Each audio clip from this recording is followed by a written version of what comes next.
चित्तौड़गढ़ जिले में बड़ी सादड़ी से 25 किलोमीटर दूरी पर मुजवा के पास सीता माता अभयारण्य है, जो कि प्रकृति का एक अनूठा संगम है, जहां पौराणिक मान्यता के आधार पर माता सीता का वनवास काल बीता था। आइए चलते हैं। सीता माता अभयारण्य के अंदर प्रवेश करने के बाद में सबसे पहले आती है बागी बावड़ी।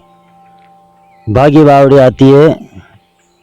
ये पौराणिक मान्यता है कि त्रेता युग में जब माता सीता को जब राम जी ने जब वनवास दे दिया था, तो माता सीता को लक्ष्मण जी यहीं छोड़ने के लिए आए थे, इसी जंगल के अंदर। तो क्या हुआ फिर कि मातेश्वरी को जब प्यास लगी तो लक्ष्मण जी ने उनके पानी के लिए गंगा माँ को प्रकट की थी, तीर लगाया और उस तीर से ये गंगा प्रकट हुई है। बिल्कुल ये 2-3 फीट के लगभग ही होगा। ये 2 कुंड बने हैं, गर्म और ठंडा दोनों कुंड है। 2-2.5 फीट के अंदर लगभग है, लेकिन यहाँ पे पानी की कोई कमी नहीं रहती है। मेला जब लगता है कम से कम 3 लाख 4 लाख पब्लिक आती है, लेकिन तो भी पानी खत्म नहीं होता है। कुछ नास्तिक लोगों ने इसका प्रमाण और इसका पता लगाने के लिए एक वास्तविकता क्या है, इसके आसपास में बहुत सारे गहरे गहरे खड्डे खोदे, लेकिन उनमें कहीं से पानी की एक बूंद तक नहीं निकली। अब ये पानी कहाँ से आता है, लेकिन इसका अभी तक किसी को कोई प्रमाण नहीं मिल पाया है। इतनी कम गहरे के अंदर इतना भयानक जंगल होने के बावजूद यहाँ पे इतना पानी है कि यहाँ पे जो भी श्रद्धालु आते हैं वो इसी से पानी पीते हैं, और इसके अंदर 1-1 रुपये का सिक्का डाल के अपने मन की जो कामनाएं होती है वो कामना भी मांगते हैं। यहाँ से जल लेके जाते हैं, जो जल चरणामृत के रूप में वो जल पीते हैं। ये 2 कुंड है, एक इधर कुंड है, एक इधर कुंड है। सामने हनुमान जी स्थापित है। ये भी काफ़ी पुरानी मूर्ति है हनुमान जी की, बहुत काफ़ी पुराना मंदिर है। ये एक स्थान एक अलग ही अलौकिक स्थान है। ये सीता माता अभयारण्य के अंदर बहुत सारी चीज़ें ऐसी है जो कि उसका कोई पार ही नहीं है।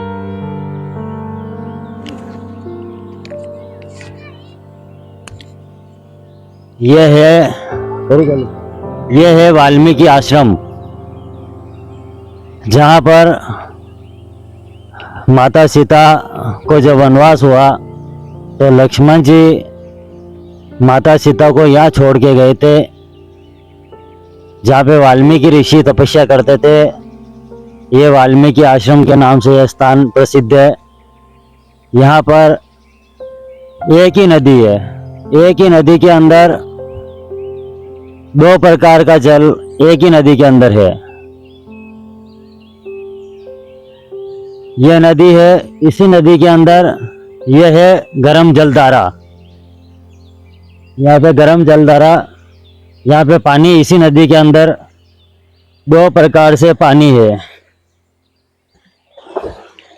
इस नदी के इधर ये गरम पानी है और इधर है जो ये ठंडा पानी है। नदी एक ही है, लेकिन पानी अलग अलग है। ये गंगा माता की कृपा है। और मान्यता यह है कि यहाँ पर माता सती के लव और कुश का जन्म भी यही हुआ था। और जब लव कुश का जन्म हुआ तो उनके जो कपड़े थे लव कुश के, वो कपड़े माता जी यहीं धोती थी। इसीलिए मतलब आज भी इन जितने भी पत्थर है यहाँ पे ये खून जैसा ये दाग है, ये ब्लड जैसे दाग लग रहे हैं। ये भूमि के अंदर से जितने भी पत्थर निकलते हैं वो सब इसी प्रकार से निकलते हैं। यहाँ पे माता जी ने कपड़े धोए थे और लव कुश का जन्म भी यहीं हुआ था। इधर ऊपर सीतावाड़ी है, ऊपर सीतावाड़ी, जहाँ पर माता सीता पुष्प लाया करती थी वाल्मीकि ऋषि के लिए। ये यहाँ पर पूरा लेक है वाल्मीकि आश्रम। पौराणिक मान्यता के अनुसार यह स्थान संस्कृत आदि कवि महर्षि वाल्मीकि के आश्रम के नाम से प्रसिद्ध है। त्रेता युग में भगवान श्री राम जी द्वारा माता सीता का परित्याग करने पर सीता माता ने यहीं पर आश्रय लिया था वाल्मीकि ऋषि के यहाँ। लव कुश का जन्म इसी स्थान पर हुआ। यहाँ पर ठंडे व गर्म जल की धाराएं पर्यटकों के लिए आकर्षण का केंद्र बनी हुई है। यह समुद्र तल से उसकी ऊंचाई 384 मीटर है।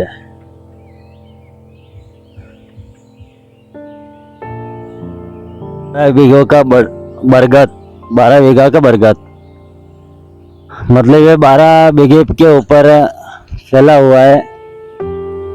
सभी जगह एक ही बड़ है जो ये 12 बीघा पे फैला हुआ है। पुरानी मान्यता है कि यह बरगद का पेड़ बहुत ही प्राचीन है। इसका मुख्य तना समय के साथ नष्ट हो चुका है।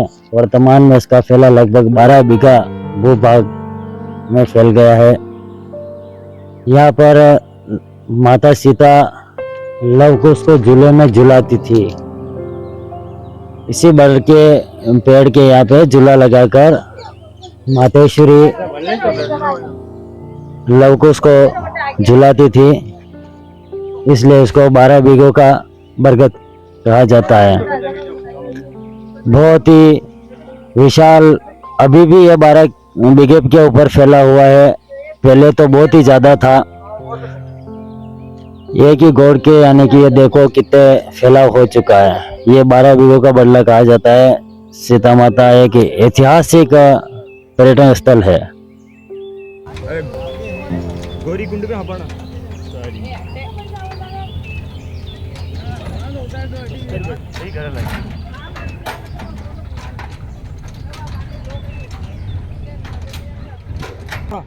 हाँ ये ठीक है। आगे लो आगे लो आगे लो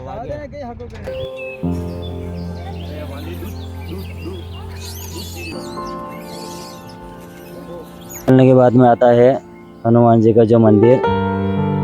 पौराणिक मान्यता है कि जब लव कुश का युद्ध हुआ था भगवान राम जी से, अश्वमेध यज्ञ हुआ था, और जिसमें भगवान राम जी ने जो अश्व छोड़ा था उसको लव कुश ने यहीं पकड़ा था और यहीं पे वो युद्ध हुआ था, जिसमें हनुमान जी को इसी आम के पेड़ के हनुमान जी को बांधा था।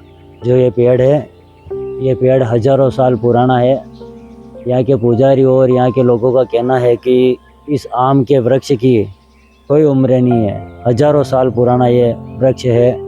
देख लो आप, ये बहुत ही बड़ा वृक्ष है जिस पे हनुमान जी को बांधा गया।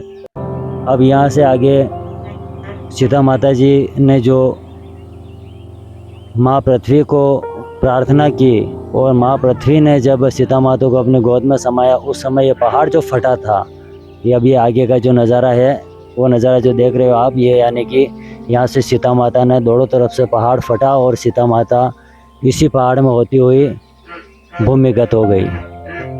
जो नज़ारा हम आपको आगे बताएंगे।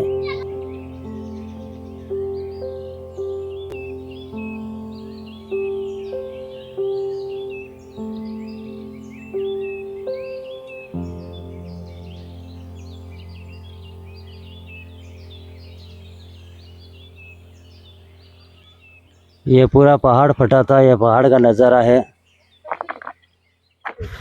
करीबन ये 1-1.5 किलोमीटर तक ऐसे ही पहाड़ फटा हुआ है, और फिर जाके माता सीता है जो भूमिगत हुए थे, माँ पृथ्वी माँ की गोद में समाये थे। ये इस प्रकार से ये पहाड़ करीब 1 किलोमीटर तक पहाड़ फटा हुआ है।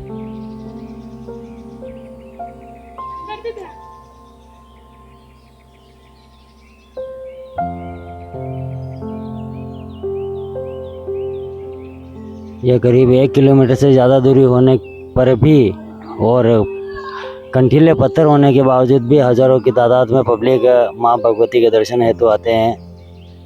ये देखो पूरी तरफ ये पहाड़ फटे हुए हैं।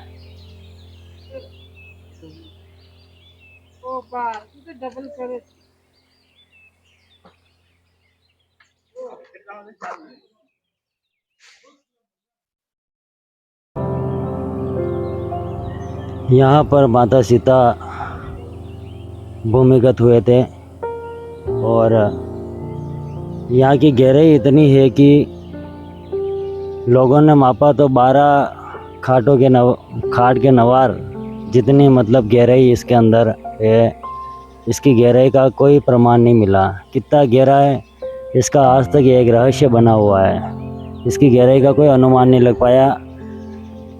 यहाँ पर पहला एक शिला भी थी, जो शिला बहुत ही बड़ी होने के बावजूद भी पानी में तैरती थी, लेकिन समय के कारण वो शिला पानी में डूब गई है।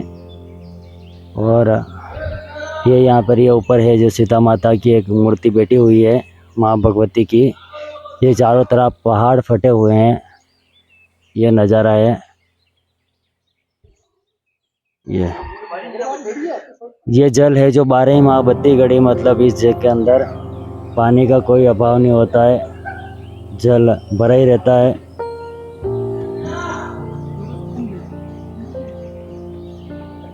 हजारों हाथ गहरा है ये कुंड। इस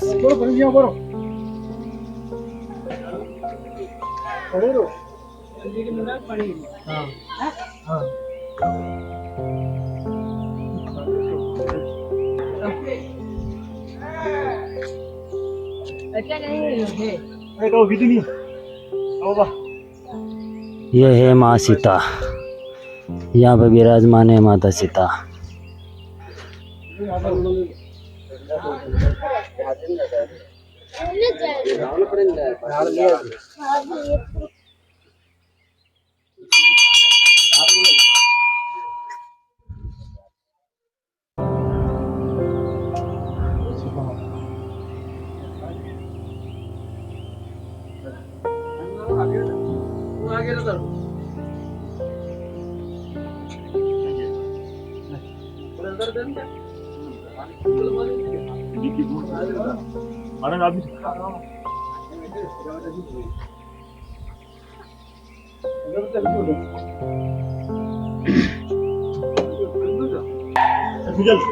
ये यहाँ पर है गौमुखी, ये गौमुखी है जहाँ पर गौ के मुख से जल की धारा निरंतर यह बहती रहती है, चाहे काल हो अकाल हो, लेकिन ये जल की धारा हमेशा रेगुलर बहती रहती है, जिसका कोई अभी तक कोई पार नहीं लगा पाया, पता नहीं लगा पाया। बड़े बड़े लोगों ने इसके लिए खोज करने की कोशिश की, लेकिन इसका कोई पता नहीं लग पाया कि ये जल कहाँ से आ रहा है। सीता माता एक बहुत ही रमणीक स्थान है।